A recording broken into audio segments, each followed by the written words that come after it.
গতকাল স্কুল ছুটির পরে আমি আর আমার সহকর্মী ইয়াসমিন গিয়েছিলাম মালদা খাদি মেলা। কাল ছিল মেলার শেষ দিন। টুকিটাকি কিছু বাঁশের তৈরি হাতের কাজের জিনিস কিনেছি।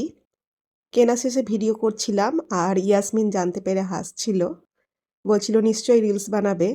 আমি জিনিসগুলো ওকে একটু দেখাতে বললাম। চলুন বাড়ি গিয়ে দেখাবো কি কি কিনলাম। গতকালের আবহাওয়া কিন্তু ভীষণ ঠান্ডা ছিল আর আমার বাড়ি ফিরতে প্রায় সন্ধে হয়ে গেছিল। চলুন দেখাই কি কি কিনেছি।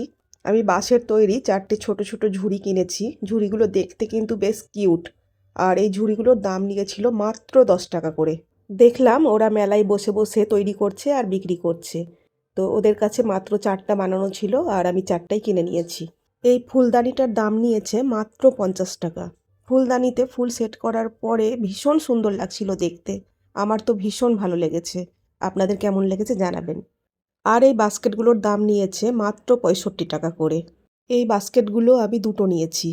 ভীষণ সুন্দর, কি সুন্দর নিখুঁত হাতের কাজ। আর এই ছোট্ট বাস্কেটটার দাম নিয়েছে 20 টাকা। আর দুটো ফুলের সাজি নিয়েছি। বড় সাজিটার দাম 50 টাকা আর ছোট সাজিটার দাম হচ্ছে 30 টাকা।